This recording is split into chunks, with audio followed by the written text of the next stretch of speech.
Hello, everybody. I am RV, and welcome to this Indycar finale preview. I am so hyped for this race. It is not at the Nashville Street Circuit, it's on the Nashville Superspeedway. I am so excited for this race. We got the red tires making a return, we got Nashville Superspeedway is back, and I think this is going to be a fun race. I wasn't really sure how Milwaukee was going to go, and I thought those were the two best races of the season. Yes, even over the Indy 500. But, yeah, I'm really excited for this race. A champion will be crowned. This is NBC's last race for now, as we're going to be going to Fox for the next couple of years, which is okay. I'm really excited about that because I get to see every single race on live television, so I'll get to watch every single IndyCar race, which is something that I have never done before. So, yeah, I'm really excited. Probably my most favorite race is going to be Toronto, because I've never watched the race at Toronto because it's always on Peacock.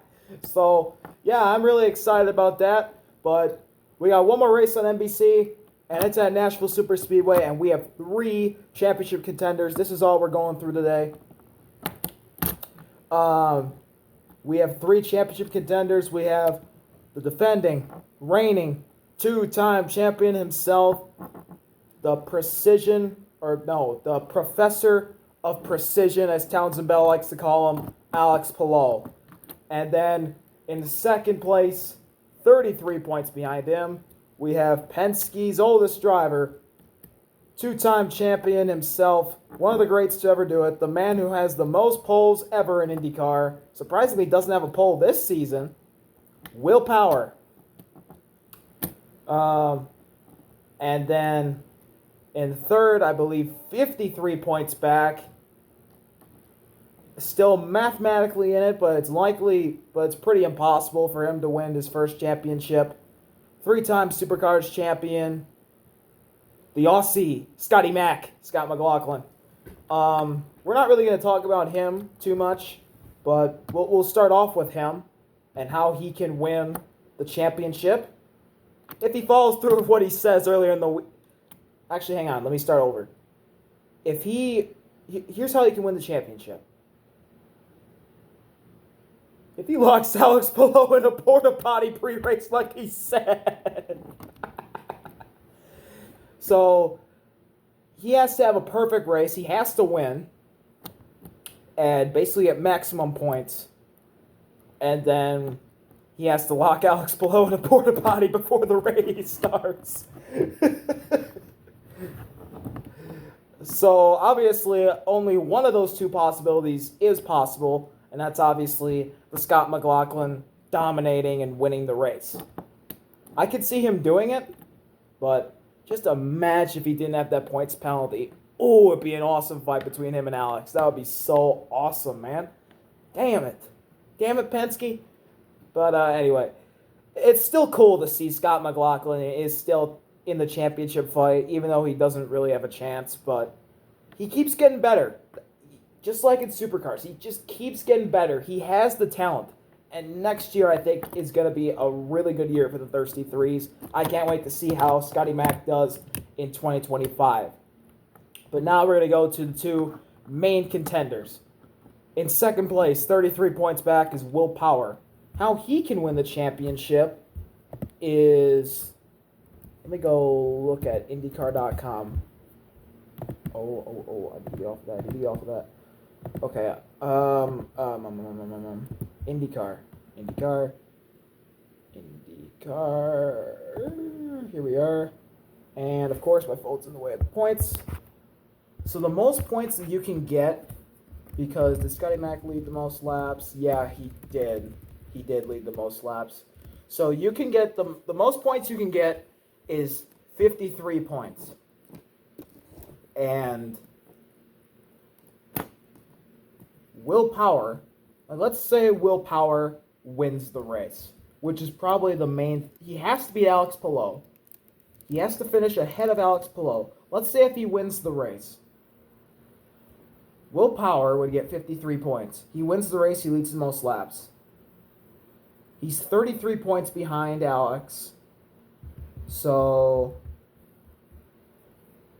Alex Palou would have to finish 11th or worse if Will Power wins the race and leads the most laps in doing so, which is a possibility. Will Power has ran at Nashville Superspeedway before, albeit it was back in 2008 when I was barely alive, and he was at what team was that? Ooh, I think it was KV Racing. I don't know. It was the number 8 car. It was a green and yellow car. I think it was the year before he went to Penske, or 2 years before. I don't know. He went to Penske in 09 or 2010. But yeah, Will Power has to finish up front. I'd say in the top 3 to top 5, and he has to beat Alex Palou by, I'd say, 10 positions. I mean, if he wins, Palou has to finish 11th or worse, which Alex Palou is a goddamn machine. He finishes top 10 basically every week. He's only finished outside the top 10 twice this season, which was the Sunday race at Milwaukee and Detroit. But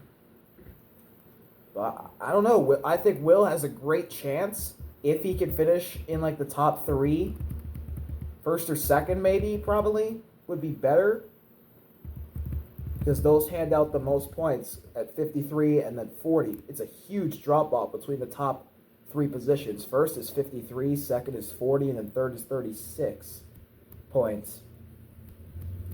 But if Will Power can finish inside the top 3 and Palou finishes 11th or worse, then he's got it. He's got the championship. So Alex Palou,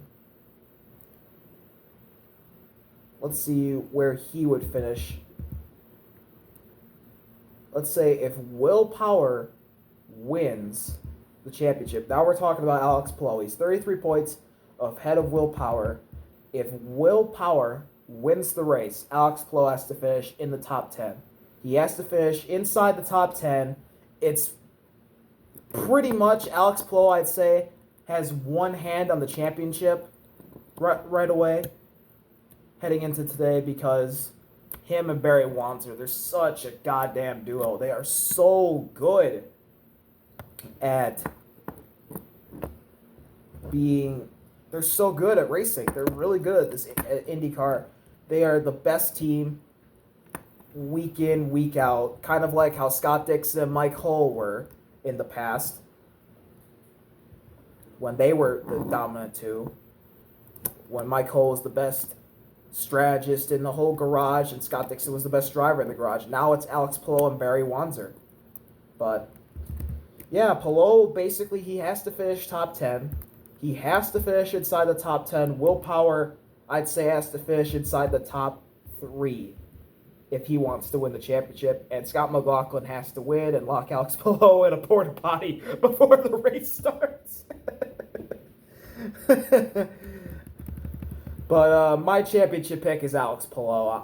He's the best driver in IndyCar. Chip Ganassi made a great decision in getting rid of a really good driver. I mean, he's pretty decent, but he can get you like top 10s and stuff. Felix Rosenquist, and then putting in Alex Palou, who was at Coyne at the time in his rookie year, and then immediately went to Ganassi and won a championship in his second season.